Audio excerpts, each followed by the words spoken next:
Hey guys, I just wanted to jump in for a second and let you know a little bit about today's live stream sponsor, DNA Funded. DNA Funded has very generous profit sharing up to 90% and 3 different unique challenge types. For those looking to get funded, they also have speedy payouts, unlimited trading days on the first and second phase of their challenges, a very wide list of different things you can trade with over 800 different assets tradable, and maybe the most important component, a very experienced team behind the whole operation. So if you're interested in learning more about DNA Funded, click the link, check it out, see if it's right for you, and make sure to do your own due diligence to see if what they have to offer fits your trading style. For 20% off, you can use code A1T20. Again, that will be 20% off any of their challenges you'd like to check out. Thank you again to DNA Funded for sponsoring today's live stream. Now back to the show.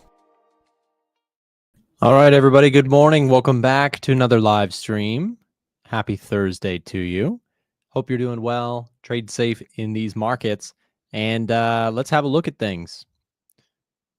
By the way, what do you guys think of the new shirt? Got a new shirt here. I actually brought this with me to Maine, where I vacationed last week, but didn't end up wearing it there. So we're gonna wear it here today. Good morning to everybody. Hope you're doing well. So new day in the markets, very quiet day. VIX remains very low, sort of suggesting what we already know, which is markets are not moving a lot right now. Markets are very calm, very quiet. And, the thing about markets moving calm, it doesn't mean that you can't make money. You can still find great trades out there, even in quiet markets. But what you do need to be aware of when the markets are quiet is that when you have very low volatility environments, right, they often precede very high market volatility environments. It's a really simple concept. Volatility typically does this, right? Markets move a ton for a little while, and then they move very little. Markets move a ton for a little while. And so how can you capitalize on a low volatility environment? Well, one of the easiest ways is prepare for a high one. Prepare for a high volatility market environment. So yesterday we did a very long stream and I talked a little bit about this topic. So if you have already heard me rant about this, and I apologize for repeating myself, but understanding the VIX is really important for all traders, in my personal view. Even if you trade, whether you trade currencies, commodities, indices, stocks, options, all of it, I think the VIX is an important chart to add to your watch list. Good morning, guys. Thanks for being here. Good to see you, FX Shadow. And like you saw in the intro there, if you're looking to get funded, check out DNA Funded. Promo code A1T20 gets you 20% off. They got 20% off discounts going on for our subscribers. So let's take a look at our all markets view here. Stocks recovered a little bit of their losses yesterday. We did see what was largely taken as a not threatening Fed meeting minutes.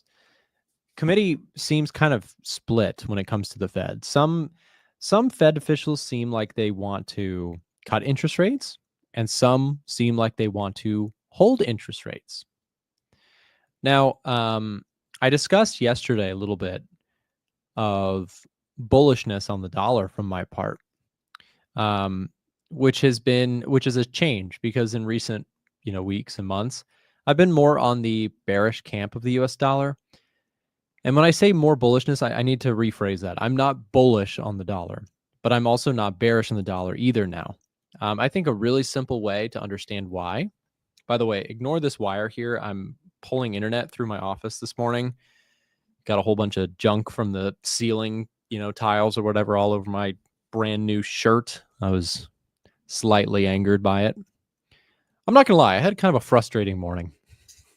I was trying to pull this wire through the roof and it wasn't working. And then I had just a very, here's the thing. One of the things that is very frustrating sometimes is the customer support side of A1 trading. There's a lot, right? A lot of messages come in.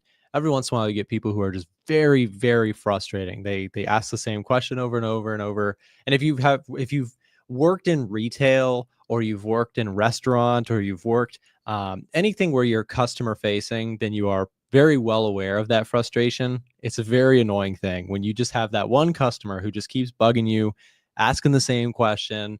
They never actually, will make them, the offer for the edge finder if they want to purchase it, and then they just never actually end up purchasing the tool. It's a very frustrating thing, especially when, myself and staff members here spend multiple hours. I'm just ranting. I've been ranting on the streams more recently, so just let me get it out, and then we'll get to the charts. But anyways, that's super frustrating. If you've ever dealt with customer support stuff or just helping customers in general, it can be very frustrating at times. So I was doing that while I was pulling wire through the ceiling. Don't ask how I do it, right? There's a new Superman movie out. I don't know. There's superheroes in the real world. Let's just say that. I'm just kidding. There's people who have way more difficult things they have to do, like firefighters, police officers, all those sort of things. Those are, real superheroes. Anyways, let's talk a little bit about some setups, some things that I'm looking at. I was talking about the dollar here a little bit. So US dollar, right? Essentially has been in a longer term downtrend for most of this year. We've seen a pretty steady, consistent downward trend. But what's sort of shifted for the US dollar here is if I go to the US economic heat map,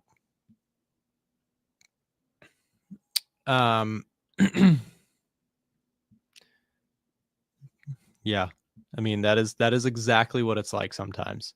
People will ask like 7,000 questions about the edge finder. We'll answer everything. They'll say, that's great. Love the product. It looks perfect. I want to buy it. And then they'll disappear when it's time to purchase. And if you've ever been in sales or customer support, that is straight up how it goes. I do, I have a sales team that does the vast majority of work with customers, but every once in a while there will be somebody who comes on at a time that nobody else from my team is available. So I'll pick up the support tickets. But anyways, so if we take a look at the economic heat map for the US dollar, this is what I wanted to get into. So if you're talking about the US dollar, the reason I've gotten a little bit more neutral on the dollar here is specifically because we have a checkerboard of stuff here. You've got, let's just go line by line really quick. GDP growth was soft. That's soft for the dollar, right? Manufacturing PMIs were better than expected. Services PMIs came in line with expectations. That's neutral. Retail sales were weak. That's bearish for the dollar. Inflation was cooler than expected. That was bearish for the dollar too. Producer price index was neutral.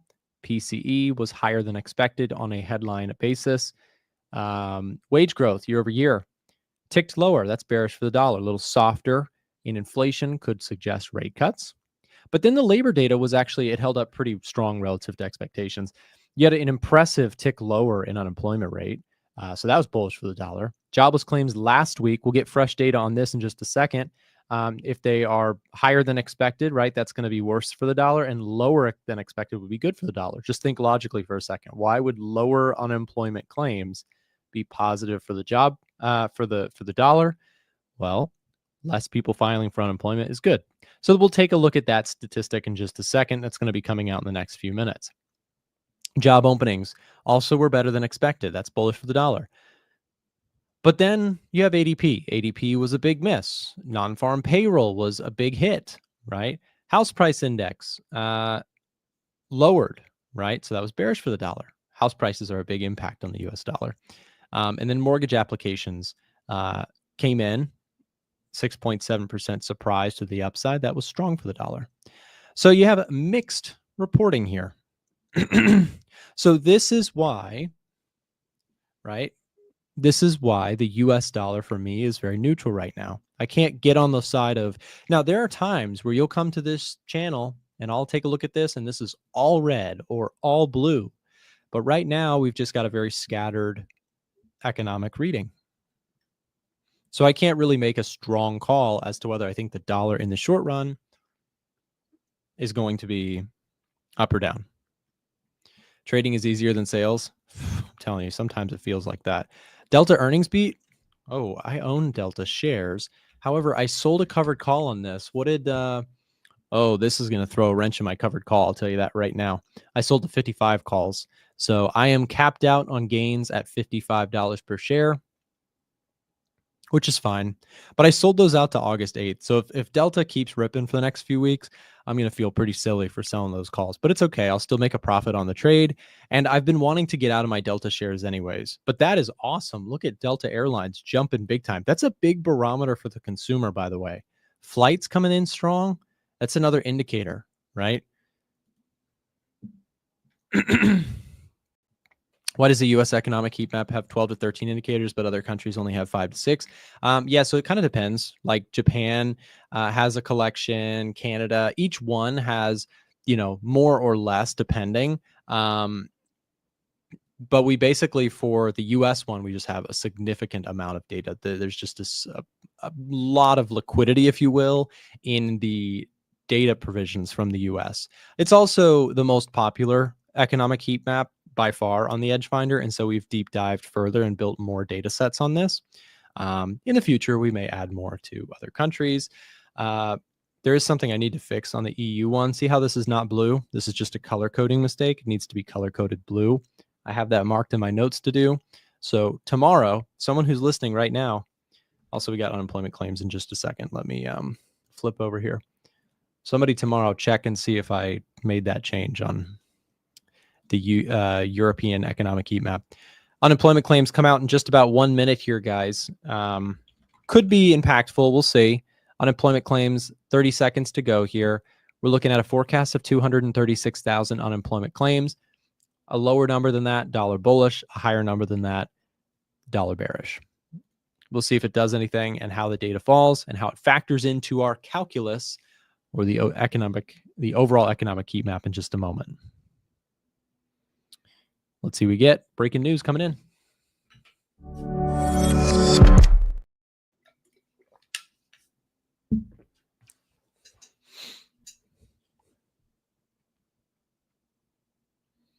All right, claims should be dropping here any second.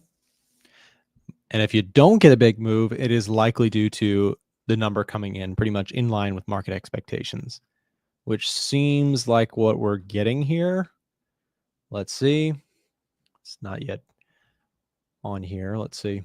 Unemployment claims might have come in a little bit lower than expected based on the dollar's reaction. Let's see. Yep. There it is. Claims came in lower than expected. This is a positive development for U.S. economic data. They also showed revisions down 1K for the previous. Solid. More solid unemployment claims data. Very nice. Yeah, so dollars moving higher. Stocks obviously would prefer this too. So I'll tell you where I'm at with rates, right? So if you listened to me 3 weeks ago, I was kind of in the camp of leaning towards 3 rate cuts could be appropriate, and that a Fed rate cut in July would be appropriate. And I'm now revising my thoughts on that. I think now that consensus around 2 rate cuts this year is probably right. That's probably right. Why was I thinking that rate cuts in July would be appropriate? Well, prior to this NFP report and this round of jobs data, it was starting to look a little soft there. But then you've had this round of a better NFP report, a lowering in the unemployment rate by 0.2%. That's a pretty good down move in unemployment. Unemployment claims are coming in solid. I mean, the labor market looks okay. So to me, what that suggests is, okay, no need to do anything immediately. Do I think the Fed can cut rates this year? Yes, I do. But I am a believer that as long as the general civilian population is thoroughly employed, which is the case when we look at a macro level score, right? Sure, there are people struggling. There always people are. But on a big picture, people are employed. People are getting wage increases that are beating inflation. The consumer is employed and inflation is down. To me, that signals stock market should keep pushing. And, I don't necessarily think that means we go buy the stock market at this second. I bought a lot of stuff in April and I've been adding to dips since then. I'm currently long the Russell 2000, which is my current biggest position in my portfolio. I'm trailing stops on this trade. I'm also long the German DAX with a stop loss below these previous structure highs. So I'm long indices. I'm also long a huge basket of stocks. I'm long Meta, Nvidia, Google, Home Depot, Intuitive Surgical, American Express, Apple, Airbnb, Tesla, PayPal. I have a huge basket of individual stocks. So I'm very much parked where, my money's where my mouth is, literally, right? So I'm bullish on markets. I do think that they can continue to push higher. I think that the the Trump bill or whatever, some people, obviously it's controversial as always, but in terms of like what it does for the stock market, I think it's bullish because it is just more government spending, right? Say what you will, I will likely hold a picket fence with you in terms of more, fiscal spending is dangerous to the national debt. I would agree with you. But in terms of that massive spending bill that is just put into place, I think it's going to be good for stocks because companies are going to get richer, right? And so again, you might have a moral issue, you might not like that idea, you might not care, but from a stock market perspective, I think the stock market likes it quite a bit. And so I think stocks will move higher. Now, I don't necessarily mean move higher right now at this level. For me, the risk to reward on things like S&P 500 and NASDAQ gets much more attractive at levels like 5,900, 6,100. These would be areas where I'd be way more interested in buying a dip on indices. But like I said, I'm already long, trailing stops on my existing trades, and have no reason to, to chase here. I'm already fully invested. I have good sized positions on everything. I'm also long gold. Gold has been a really boring play in my portfolio here recently. It's just gone sideways. But I do think that's a nice hedge as well. And I think rate cuts could be bullish for gold in the second half of the year.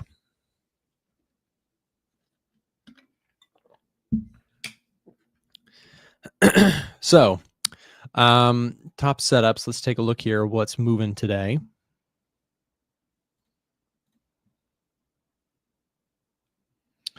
All right. So we do have silver on the list. Let's take a look at silver. What's silver up to? I have not looked at silver in a couple days. Silver, bit of a bull flag here. You have past resistance right here at this multi-year high around 37.25. Consolidating sideways here, similar to gold. But silver actually, I would say this year has, maybe not this year, but in the last few months has moved really nicely, even in comparison to gold. So if we're looking at metals, silver to me is actually more attractive for a possible new trade. So if we were to get something like a breakout here, retest into this area, break of consolidation, I like the idea of potentially getting long silver, break and retest through these highs. I like silver a lot. We're getting edge finder confirmation as well. You're getting a +6 score. It's pretty good on the edge finder. So that's a nice confirmation. Specifically, we're getting a lot of sentiment. Commitment of traders data shows a lot of buying on silver from institutions. Retail positioning, seasonality looks positive. Trend is to the upside clearly on the daily. If you look at the daily and weekly, it looks very strong trend-wise. GDP stats were soft for the US dollar. PMIs were strong, so that's not so good for silver. But then we had a neutral reading on services. Retail sales were weak for the US. Inflation's cooling. Silver would be a trade for me. If I can get a nice break and retest of this level, this would probably be a setup for me. Do you pay swap for holding that gold position? Jermaine, so I don't trade on I don't trade gold or silver or NASDAQ or any of those things on CFD products, which those things potentially. If you're on a CFD brokerage, you probably know them as like XAU USD or XAG USD or NAS 100. So I don't trade on a CFD brokerage. In the United States, we can't do that legally. Regulated brokerages in the United States do not offer contract for differences. So instead, what I trade is GLD, the ETF.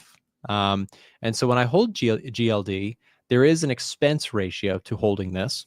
Where can I find this information? If I go analysis, Yeah, here it is. So for holding GLD long for a full year, I pay 0.4%. So that's how much it costs. This is massively, substantially less expensive to hold than a CFD. If you're holding XAU USD for a full year, the swaps are going to be outstanding, right? They're going to be huge. Why I like trading ETFs is because when I end up holding positions, sometimes they can hold for weeks and months. This is a very low cost way to hold things for a longer period of time. Now, there's pros and cons to that, right? The pros are obviously the low cost fees, but the cons, which you don't necessarily, a lot of people really don't like about trading ETFs, is that you get gaps, right? Because the market's not 24/7. There's open hours and there's closed hours. And that is something to get used to that a lot of traders love. But it's a stock brokerage. I'm trading on a stock brokerage, which changes things a little bit. So it is something to get used to. But like if I'm trading Russell, right? It's my biggest position right now. You can see I am trading IWM. It's an iShares Russell ETF. I have 2,100 shares of this. Now, I'm not using leverage. If you use leverage, and let me express this too, because if you want to take bigger positions, right? I'm not using leverage. I'm using cash in a portfolio. That's why that's not so expensive to hold. If you hold a position with leverage on a stock brokerage, it too is very expensive. So what is costly? Swap fees are very high, or just holding fees are expensive when you are using large amounts of leverage. I see people spamming the question in the chat, so I'm gonna share this with you. So I'm a U.S. trader, obviously by the accent. I would encourage you, if you are interested in exploring U.S. specific brokerages, check out the link I just dropped in the chat. You can explore. The one I use here is Webull. But if you use our specific link, they have special sign-up perks for our subscribers. We do have a relationship with Webull, Plus 500, Oanda. We have all sorts of fun stuff and special offers specifically on our website. So if you're going to sign up, make sure to use our link. First of all, transparently, it's an affiliate link. So you'll be supporting A1 Trading if you choose to use our links. We appreciate that. But two, if you use those links, there's special sign-up perks available to you. Just click these links specifically and you'll see some really special offers that they have available to subscribers. Yeah, but Russell, I've said this all day long, or all week long, I should say. My job this week is to trail stops and manage positions. It's the best job in the world. Trailing stops beats losing streaks any day of the week. So I'm in this trade. I couldn't get, and in just a moment, we're going to speak with Marco, who I know we've talked about this for a few weeks together. If you've been watching the indices, it's been very frustrating. There's not been a lot of pullbacks. But one of the things that I like to do is I like to look at ETFs. I like to look at stocks. I like to look at the indices. And the beauty of that is that, one of the reasons people really like Forex is because there's so many pairs that you can trade. And people think, oh, indices are only NASDAQ, S&P, and Dow. Well, that's true for the US major indices, but there's also the Russell, which is also a major US index that is less talked about. But I got a better pullback on the Russell, and it allowed me to actually jump in. So I actually got into the market on the Russell where I couldn't get that same volatility or that pullback on the NAS and S&P. So I was able to get into this trade a lot easier because the technicals lined up. I got a hit to the support level. Look how price just ripped off of this level. And I put a stop loss below it and I got long after we wicked back up. So I'm still in this trade and I've trailed my stop loss multiple times at this point. And I'm just in a position where my main goal is to just simply trail stops. By the way, Webull went public. It's a stock now. And I love the company. So not financial advice, not even a little bit of financial advice. This stock is clearly, it is a new stock and it is highly, highly volatile. But I love the platform. I'm a huge fan of Webull's trading platform. It is remarkable. And I am considering personally, I'm telling you now, so I don't get in trouble with the, authorities or whatever. I'm considering purchasing some Webull in the future. I don't own any shares at this time, but I may buy a small stake in Webull because I really like the product. Really like the product, and their marketing is, I have learned a lot of marketing from Webull, believe it or not. Like their promotions and stuff are so smart. They're like really enticing. I'm like, oh, this is awesome. They'll pay you to switch brokerages over to Webull. They'll give you some shares when you sign up. Again, they've set up specific sign up links with our affiliate link that I mentioned earlier. If you go to a1trading.com/brokers, you can explore all that stuff there. Anyways, dollar index pushing higher. S&P 500 still getting a bullish rating. DAX is still bullish. I'm long and trailing stops on DAX. I did get a position yesterday on NZD CAD. Looks like it dropped back into neutral territory. However, if I go to Top Setups Eco, NZD CAD, which is, by the way, this is what I typically look at more for Forex. NZD CAD getting a +5 score. If you were watching the stream yesterday, I got long NZD CAD. And let me just show you NZD CAD.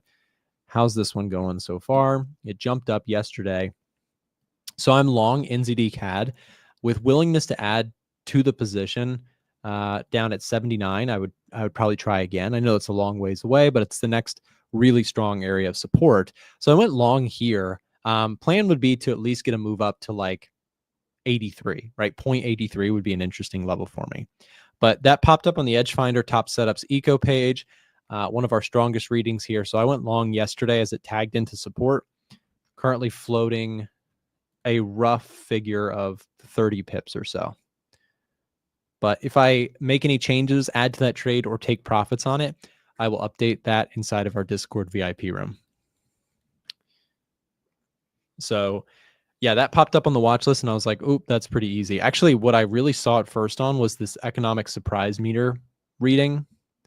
NZD getting a really strong reading, CAD getting a really weak reading. So I actually shorted the CAD, bought the Kiwi dollar. So there you go. By the way, Edge Finder currently is 45% off. It's our biggest discount that we do all year long.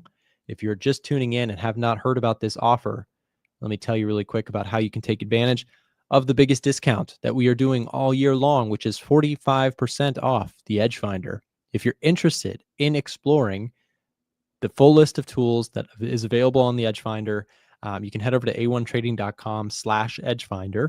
Or if you want to take advantage of the 45% off discount, I'm going to drop a link here in the chat right as we speak to where you can actually take advantage of the 45% off sale by speaking to a support team member. So if you click this link, let me just show you what it does, just so you understand the process. When you click that link, it'll take you to a window that looks like this. Just click chat now. Click this 45% off summer sale. And then if you've been speaking with somebody, mark their name or just hit no one yet, start chat, and you will be connected with a real person on our support staff who can set you up with a copy of the Edge Finder at the lowest possible price of the year. Don't miss out. All right. Up next, guys, we are going to have Miko and Marco joining us. I am going to have to do this manually myself. We have producers are AFK. Give me 1 second here. I'm going to switch over our view here.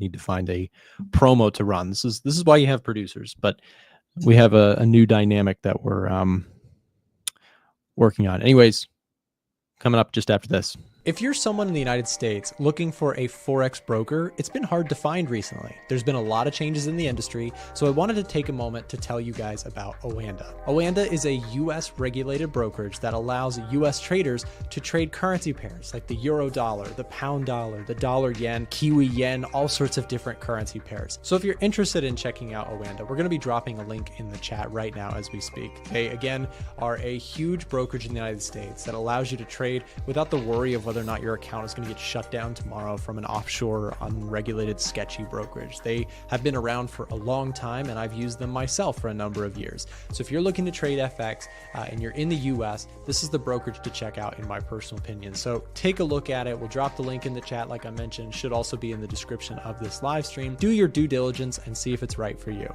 Now back to the show. All right. Sorry, Miko. I'll get you uncovered. Like I said, no worries. I'm running solo today, or at least for the time being. So let me find that setting here. Okay, there we go. What's up, guys? Welcome back to the show. What's up? Hello.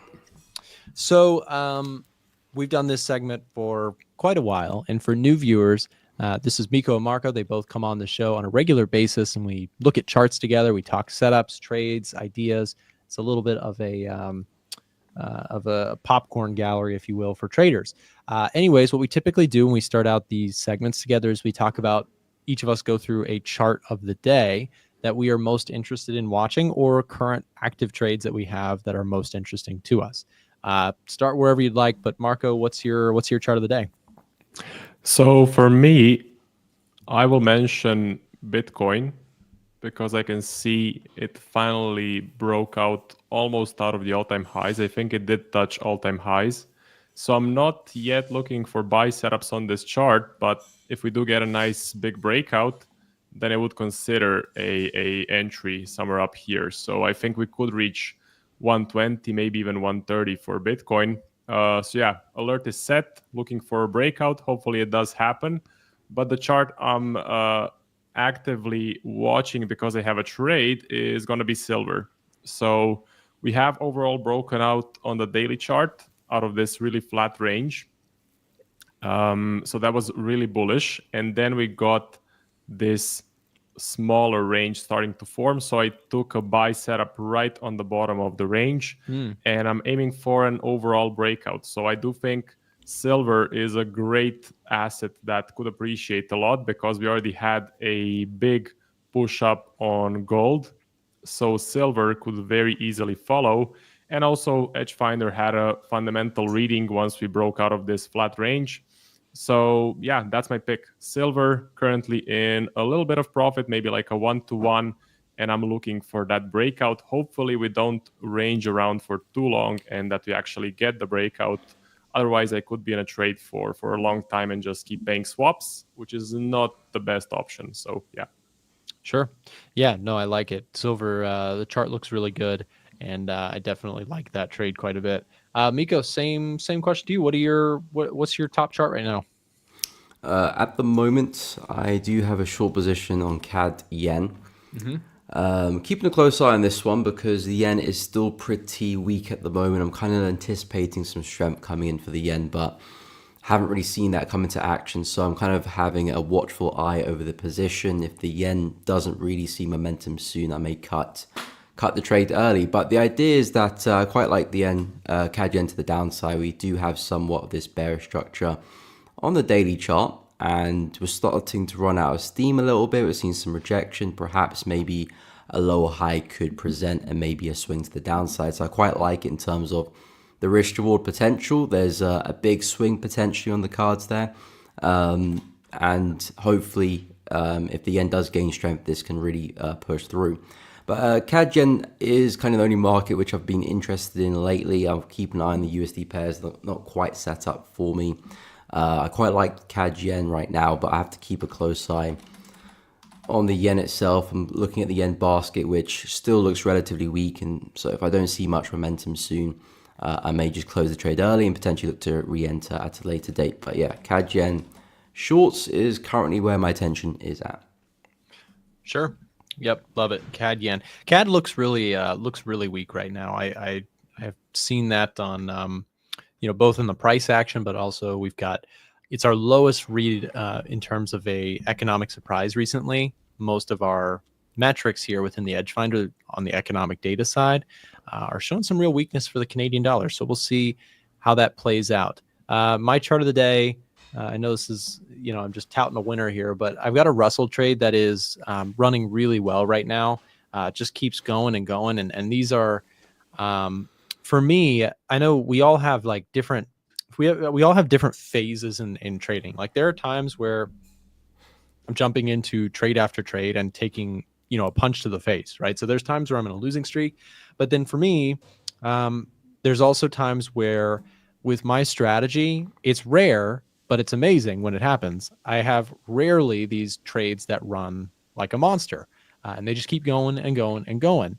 And the reason I made this my chart of the day is because of how important it is that I just stay super rudimentary in a trade that is working for me, especially given the style of trading that I do. And I know that you guys typically do this as well, which is if you have big winners relative to losers, it is really, really important that you maximize your winners, because it is very easy. It could have been, there was temptations along the way to be like, oh, I just need to close out of this thing before I come back to break even, or I need to, it's going straight up. I need to close out here, and those like intrusive thoughts. I think this is sort of a chart of the day because it is a technical runner, but it's also a chart of the day for me because of the psychological implications of actually holding on to winners.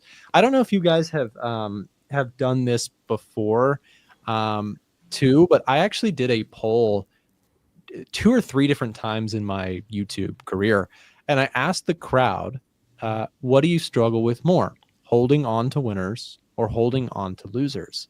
And at least from my community's responses, it was a really strong preference. I want to say like 75-25 in favor of people saying holding on to winners was harder. And it makes sense, right? We have this like thought in our head. It's like, I would hate to watch this trade that's a winner turn sour. We want the psychological satisfaction of saying I took a win today. But everybody wants to walk away from the markets making money. Nobody wants to have a winner turn into a loser. And so what that seems to really do to a lot of traders is it causes people to cut their trades really quick. Do you guys have any thoughts on that? Yeah, absolutely. I mean, I know when I'm in like a winning setup, I do get a bit nervous, especially if it lasts for a few weeks. Like I currently have an NJ buy that has been running from the 22nd of May. And a couple of times I've had the feeling, let me just close this trade because, it's been running for quite a long time. I think we're a bit overextended here. We can correct now, but fundamental reasons are still bullish and are telling me to still be in this trade, also getting paid positive swaps. So I think the logical thing would be to just keep holding this until it hits my trailing stop loss or until it hits a take profit, which is somewhere around this level of resistance. So yeah, I think a lot of people struggle with that, and they like to be, when they're in a loss, they don't like to cut the loss because they want to be right on the trade. But when they're in a winner, they feel the profits and they want to bang the profits as soon as possible. And that's where most people go wrong. And that's why profitable traders get paid, because they can overcome that struggle and actually hold their winners, hold their best trades for days, weeks, maybe even months if needed. So yeah. Well, and just to add on to that, and then I want to ask Miko's thoughts on this too. Like I have a gold trade example where, the reality is sometimes you are going to have the worst case scenario happen. So that's when you said that last part about overcoming the holding through trades and letting them play out. Why that's so hard is because you are going to have scenarios where you have, a long trade on gold where I had this great entry where it shot up and it's going to come back. And there are going to be times where it's not only going to come back, it's actually going to stop me out. So when I trail stops, right, like that's the price I pay, is not only, your fear of giving back profits is actually valid. It's going to happen. Like sometimes you're going to take a trade, and if you're trailing stops or you're running a 3-to-1 risk to reward, not only you have that fear of like, what if it comes back? Well, instead of thinking about that way, accept and understand that it is going to come back sometimes. Sometimes you're going to give back all of your profits.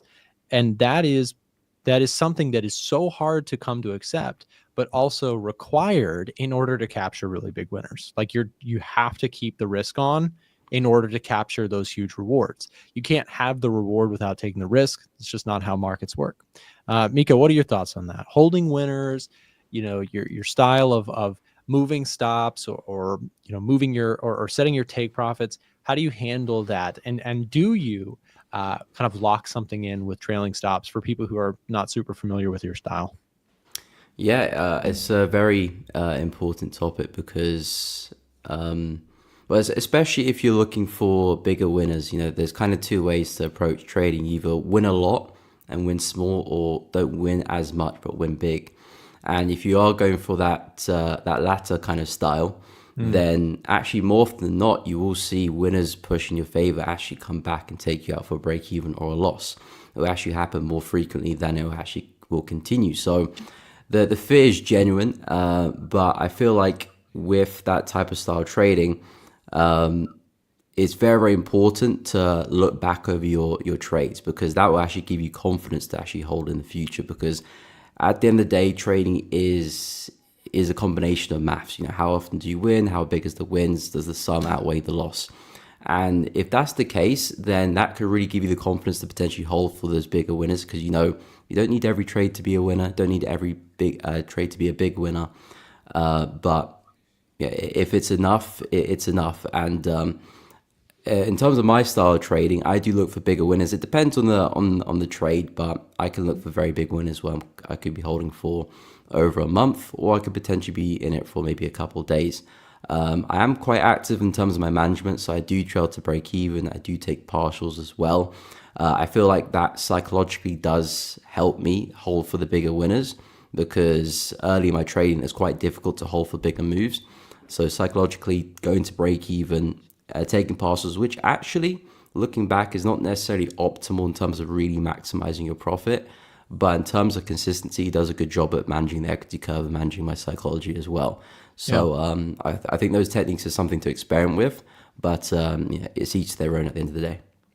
Yeah, I like it. And then also a question for you, Miko, just because you have the chart pulled up here, can you walk us through like an example with what we've been talking about with this CAD yen trade? Like walk us through trade management wise, like hypothetically, if the trade goes in your favor or if the trade goes against you, how would you like map out how you would manage this trade? Yeah, so with this position, well, the idea of why I'm shorting is because I'm looking to see if I can catch another lower high in this sequence. So best case scenario, this trade picks up momentum and maybe we get a push to the low here. So that's kind of the bigger picture of the trade. And in terms of the management side of things, it's very kind of active in terms of if price keeps making structure in my favor. If I start to see price not do that, I will look to pull the trade. And I do have checkpoints along the way. The first checkpoint is this area. And in terms of checkpoints, they're just areas where maybe I've seen some bullish momentum, maybe some strong support. Nothing really special, just looking at areas where potentially buyers could look to take price against me. This being the first area, this being the second area. And normally I would have two. I don't normally want to have more than that. And then I'll look to try and see if I can hold for the bigger move into these lows. But the idea is I'll secure some partials at this area, secure some partials at this area. But the key thing I'm looking at is just in terms of market structure. If that maintains, I remain in the trade. If I see that at any point start to shift, I will close early. This is like best case scenario if we get there, letting the trade kind of play out for the big win. But if there's some red flags, I don't mind closing the trade early. In general, the reward is going to be a lot more than the risk, so I'm happy with that. But yeah, that's kind of the idea. The idea is looking for a pullback, but realizing maybe it's not always going to go to plan, and I do have some kind of contingencies along the way. Sure, love it.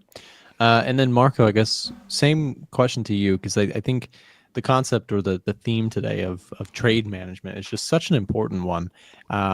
With your silver trade, for example, hypothetically, silver, by the way, pushing really strong here this morning, up 1% at this point. How would you manage the trade going forward?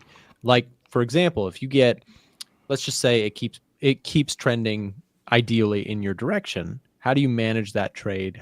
How do you move stops? How do you take partials? Do you lock in profit? What's the trade management process look for you? Well, I like to keep it simple. So what I focus on is just, if I'm buying, identifying the swing lows. So if the price continues up, I identify the swing lows, which are right here, and then I would just use the swing lows on the daily chart to keep moving my stop loss. Also, with this strategy, because I'm using fundamentals as a big reason to get in trades, if the fundamentals heavily change, I'm probably going to exit the trade. And another reason why I would exit the trade prematurely is if we hit a significant level. So, for example, on the NJ trade that I have here, I'm looking at this level of resistance, which I think is going to be pretty significant and probably going to produce a bounce. I'm going to close the position. So even though I'm trailing it on the daily chart and currently my swing low is identified right there, I would still close the full position if we hit this level of resistance. So the main thing is using the swing lows if I'm buying, but I'm watching the fundamentals and I'm watching key resistance and support levels to possibly close either the full position or maybe take at least half off and let the rest run. So yeah. But again, with trend trading strategies, your goal is to capture these few big winners in a year, which are going to pay for most of the losses. I think in Market Wizards, in the book, it says 90% of the profits came from only 10% of the trades. That means they have like 3 or 4 home runs in a year, and then they take small winners, small losses through the rest of the months, and that's kind of the trading year. So you never know when the home run will happen, but you have to be prepared. You have to have a trailing stop loss if you're a trend follower to really squeeze out the most of the move, like you showed on, for example, the Russell. You didn't know it was going to be a home run, but you knew the probabilities were right. And yeah, that was the trade for this year, for one of the trades that are going to pay for most of the small losses. And yeah, that's pretty much exactly right. It's if you are, I call it true trend following is my acronym for it. True trend following is acknowledging that you are following the trend. You are not trying to call, predict, tell the top, or call the bottom, call the top. True trend following is truly, to me, trailing a stop or taking small partials along the way, some sort of humility, really, to just say, if the market wants to keep going, I'm just going to ride it. I have no idea how far it's going to go. The Russell could hit all-time highs the next few weeks, or it could crash 30%. I don't know. I'm just along for the ride and managing the trade. And I think that you said it right. I mean, for a pure momentum style of trading, it's not very attractive because people, I know it took me a while to kind of accept that concept, because it doesn't feel very like you have a very high level of security in your trading if you have to kind of like sit around and hope that eventually you're going to catch this huge winner. And they are very rare. Like it's very infrequent. I've had 2 home run trades this year. Outside of, I guess, the stock, my other trading style, I caught a bunch of stocks at the lows, which, they are trades, but it's a different style of trading. It's more of a mean reversion, longer term position trading. I don't, in terms of a pure momentum trading style, I've only caught 2 really crazy ones, this Russell trade and gold. And I've had a lot of small losses and small winners, exactly as you pointed, in between. And that's just like the price you pay. To me, it's like the price of admission to catch that eventual giant trade is you're going to get whipped around and you're going to have losing streaks in between. It's going to be frustrating at times. So yeah, I mean, it's not for everybody. I don't necessarily think that's the only way you have to trade either. There are traders who take, 1.5 to 1 or 2 to 1 trades, and they lock in profits quickly and they do quite well. But for me, pick my poison, right? Everybody chooses how they want to do it. For me, it's like, let those winners run. And yeah, I'm going to have to sit through a lot of turbulence in the meantime until I can finally catch that big winner. Miko, Marco was talking a little bit about silver. I'm curious your thoughts on metals too, because last time I talked to you, I think we were talking a little bit metals too. Are you in any trades on silver or gold? Are you watching them right now? Yeah, at the moment I'm watching silver. I quite like it. We're in a bit of a range at the moment. I'm not in any positions with them, but I'm keeping a close eye. particularly more on silver. I like gold and bullish on gold as well, but I think silver looks a little bit cleaner because recently we had that big breakout, and now price looks like it's going for a bit of a pause. So if you can pick up momentum again, break through the highs, that will really kind of show us that, okay, silver probably means business. We're probably going to have another big breakout. I think the next big area I'm keeping a close eye on is 40. That's like the next big psychological level. The next big one after that is 50, and I'm pretty sure that's where the all-time highs are. So, silver's actually not too far away, to be honest, from all-time highs. Still a bit of a way to go, but that could be caught up pretty quickly. But yeah, silver's looking very bullish, really clean breakout of the highs. I think this is a very kind of classic, okay, we've broken out now, momentum's in the market, just looking really to buy the dips, to be honest. And I like the conditions, and it's a market which I think has a lot of opportunity, a lot of catch up to do. So I really like the buys for this one, especially on the break and retest. In terms of gold, I'm still very bullish on as well. We've been a bit flat as of late. I like some support down here, so if gold can maybe pull back there, I'll be a bit more keen to take some buys. Again, the overall conditions for gold are still very much up as well. So I like the idea of some buys here. Whether we get there or not, I have no idea, but we'll wait and see. We are a little bit flat here. It might be a similar case to what silver's doing, maybe just a bigger range for eventually gold to keep on pushing. But I quite like silver, quite sharp momentum. We are consolidating at the moment, but I think a clean breakout, and I think both of them probably will start rallying again. And a follow-up question, just because you have the charts. Dollar index has been an interesting one. It has fallen victim to the same thing as the rest of the market. The volatility in general in the markets has really dried up. Things have really gone quiet from where they were very, very, accented, and everything was moving like crazy. April, May, things have gotten quiet. But I'm curious, when you look at the dollar here, do you think that the dollar has more downside? Do you think it's range bound? What's your thoughts on it? Are there specific currency pairs that you like against the dollar more than others right now? What are your thoughts?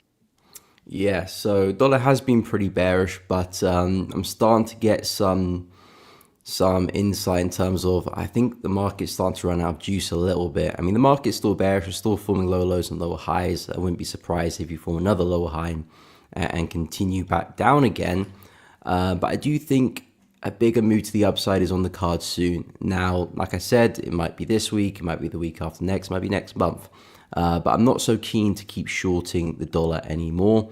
I feel like, yes, there's still some opportunities, but I'm not expecting anything crazy unless maybe some big catalyst happens and we see a crazy down move. Then maybe I'll be a bit more confident because I'm seeing more momentum now, so I'll be more inclined to keep shorting the dollar. But what I can see is that the market's a little bit corrective, still forming lower highs, but I'm actually quite interested to take dollar to the upside. If maybe we can see a strong break of this channel, that would give me the confidence to actually look for some higher lows to maybe start to go against USD for a little bit. Again, not necessarily in terms of a big reversal. It might just be the dollar has a bit of a breather before maybe we continue to the downside. But I think I would much prefer if the dollar has a bigger pullback, then I can start talking about some shorts again and some new life into the trend. And then maybe I can take some buys along the way as well. The biggest kind of takeaway for me is the dollar just looks a little bit tired. And I'm looking at some other USD pairs which kind of give me the same impressions. Pound USD still trending well as well. But I do think this one as well, moving a bit of a channel, we might see a bit of a retracement soon. Aussie dollar's been very, very corrective. It has been slowly grinding to the upside, but I feel like maybe we do come to the downside a bit. So I don't really have an opportunity on the dollar pairs just as of yet, but I'm not so keen with the sells. I'm kind of staying on the sidelines, and maybe some buys might come into play soon. Yeah, I'm glad you went first on that too, because I was curious to just hear the technical sort of you're the clean technicals guy, and I think what's cool about that is you're kind of sensing maybe a little bit of a similar tone that I'm seeing too on the fundamental side, which is you've really gone from this clear, economic data, super bearish for the dollar, everything kind of soft, to we had a really good jobs print. NFP was a really solid number, which really kind of put a floor in how low I think the dollar goes in the short run. And so now I guess for me, if I just I just drew this for fun. I just did some regression lines on. You can see what you're talking about here. This momentum, which was so directional to the downside, has kind of slowed. Now, this slowing momentum, as we all know, trends can go on a lot longer than you think. We could get a fresh, pickup in momentum to the downside. It's possible. But for me personally, just what I like to look at, I went through this earlier, so I'm not going to bore everybody by doing it again, but neutrality on the US dollar in terms of economic data right now, because you have, long story short, cooling inflation, but also strong jobs data. And so for me, when I look at the, we had unemployment claims this morning that came in really good. So to me, it's like, okay, you have some negatives, you have some positive. Dollar looks more range bound than anything.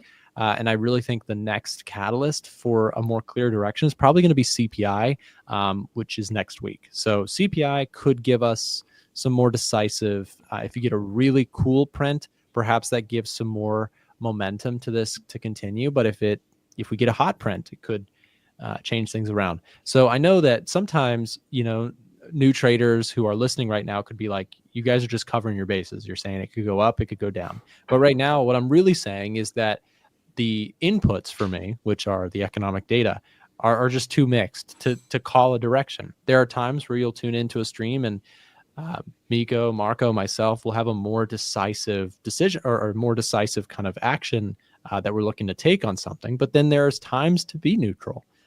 So same question to you, Marco. In terms of the dollar, are you feeling similar? Are you still bearish? Are you bullish? What are your thoughts on it?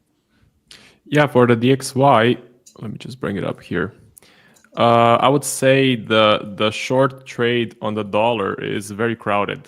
I've seen the whole internet talking about going short on the dollar. It's just going to go lower. It's going to explode lower. I don't like that. When everyone is short, I think we're going to go up. So right now, I wouldn't really be shorting the dollar. I wouldn't be heavily going long on euro dollar and the pound dollar. So I do think we could get a bit of a bounce up. Overall, I do think we are in a downtrend. So after this small pause to the upside, we could continue lower, and I would say probabilities are that is going to happen. So short term, I'm bullish, but long term, I'm pretty bearish. One more thing is the rate cuts. We're getting some very steady US data, which doesn't really support rate cuts. So maybe rate cuts are not needed, which changes the picture for the dollar. And tariffs are going to maybe come on the 1st of August. No one really knows. If they do, the last time they were implemented, so in Trump's first term, the DXY eventually gained a lot of value as a safe haven. So that could happen again, that if there's a lot of tariffs, if eventually the deals fall through, you could see the DXY going to the upside, even in the long term. So yeah, there's a lot of options, but right now I'm thinking a small pause, a bit of a bounce to the upside, and then we continue sliding lower. That is why I really like the euro dollar, and I do have it on the watch list. If we do get that pullback to, let's say, this level of support, or maybe even a bit lower to this level of support, I would be very interested in looking for buy setups. So that's the general game plan. Yeah, no, I like the way you use that expression too, the crowded trade concept. I think the crowded trade now has shifted. The goalpost has definitely changed. If we take a look at some sentiment really quick, I just want to show you guys this too. Kind of a reflection of indices as well. We just got our latest round of investor sentiment survey, came out last night. The bulls are now the majority. And even if you don't trade indices, this is like, picture this as your risk on versus risk off sentiment, because the S&P 500, in my view, is like the best reflection of whether people are willing to be risk on or risk off. For months, people have been bearish on stocks, overwhelmingly so, and they've completely, gotten people who were super bearish got completely crushed in the rebound. Right, most people missed that opportunity, and I've been very bullish, but I'm now sort of in the same camp with what you're saying with the dollar short thesis. I'm also kind of seeing that in the indices, right? Where you've got now a crowded trade. I wouldn't say it's super crowded. There's still doubters out there, still bears that I think can continue to allow the indices to float higher. But you do have to kind of pay attention to when you get very crowded trades. We can actually see if we scroll down on this page. Some people don't know this exists. If you scroll down on the AAII Investor Sentiment Survey, you got bullishness over time, and bullish sentiment is on the rise. And so bearish sentiment is also on the fall. So people are way more poised towards risk on now than they were a few months ago. And so to me, that crowds the trade a little bit, takes away from some of the risk to reward. So and this can be done on everything, right? You can look at currencies, you can look at the put to call ratio. There's all different ways of tracking market sentiment, but understanding where the crowd sentiment is in my view one of the best ways to gauge risk reward on possible setups that you're watching. So anyways, guys, we've run out of time here. Fascinating topic as always. We talked about letting winners run, sentiment, managing trades. Great segment as always. Before we let you go, we're gonna be dropping the link here in the chat to both of your YouTube channels. Guys in the audience, we got 500 people watching. If you guys could do me a big favor, these streams are only as high quality as they are because we have great people in the trading space coming on frequently to contribute value for free to the trading space. These streams are completely free. If you could do me a big favor, go on your YouTube, search up Miko Audu, give them a subscribe. Go to Marco's Trading Journey on YouTube, subscribe on their channels, check out their content for more free value. That's kind of our goal here, is to put out content that helps traders and in return help to grow these guys' brands as well as A1 Trading as well. We appreciate it. If you do take a second to go subscribe to their content, I will greatly appreciate that. So thank you so much. Miko, Marco, thank you guys very much for coming on, and we will see you back next week. Thank you. Okay, See you. take care. See you guys. Good stuff as always. Again, those are some of my favorite conversations each week, just speaking a little bit with Miko and Marco. Both, like I said, we've done those shows together at this point for, man, I don't know. We've been doing these shows a couple years now, 2 years since we started doing the weekly Technical Thursday segments. Probably one of my favorite ones that we do each week. Anyways, I think we're supposed to have James coming on today. Have not heard from him. Let me just check my messages from support team. Couldn't stream today. Okay. Never heard. Okay. Also, Miko launched a platform and he was wondering if he'd be allowed to mention it on the show. Yes, for sure. Hold on. I missed this. Trading intelligence powered by AI. Hey, here's a quick plug. This is something that Miko's involved in. I'm checking this out right now. Trading intelligence powered by AI. We'll drop the link here in the chat if you want to explore this with me. But this is a project I guess Miko's involved in. He's stepped off for the show today, but maybe next week we'll ask him a little bit more about this. AI-powered dashboard analyzes trading data, validates strategies, and provides real-time market insights to optimize your trading decisions. They've got a Telegram channel, screeners. Pretty cool. Anyways, check that out if you want. The link was just dropped in the chat, and maybe we'll hear more about that next week when we have Miko on again. Unemployment claims this morning came in better than expected. By the way, if you want to explore the full list of features surrounding the Edge Finder, head over to our website, a1trading.com. If you want to learn more about the tools that I just mentioned. I know I just ran through a whole bunch of stuff. Currently, we're doing a huge discount on the Edge Finder. It's our summer sale for 40% off. If you want some information about it, head over to a1trading.com, click this top right hand, 40% off details. You can also go to Edge Finder tutorials. If you're somebody who, and we have a lot of people who spend time on this chart specifically, if you want to explore the Edge Finder in its entirety, if you're someone who's like, I don't know if I see the value in the tool, I actually did a video here recently, and James from our team just joined in on the stream behind the scenes. James, could you do me a favor? Could you grab the playlist on my YouTube channel? specifically the playlist for Edgefinder how-tos. If you could grab that and drop that in the link or drop the link in the chat. Some people like to really dive deep in the Edgefinder before purchasing. Totally respect it. We've built out an entire tutorials course on the Edgefinder on our website completely for free. You don't have to put an email in. You don't have to do anything. The course is completely free on our website, a1trading.com/edgefinder-tours, or just go to a1trading.com, hover over Edgefinder, click tutorials, and you can explore this full list of features. We also, if you prefer video format, I have a video collection on my channel. There's a playlist called Edgefinder Explained. And there is the link to that just got dropped in the live stream chat. So if you're somebody who's like, okay, I hear about the sale, but I want to explore the product before I consider purchasing it, totally respect it. There is how you can do so. There's a tour page on the site where you can explore the full list of features and how they function, how they improve your trading overall.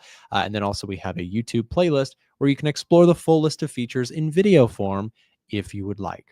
The Edgefinder, like I said, it is currently 40% off. It's our biggest discount that we do all year long.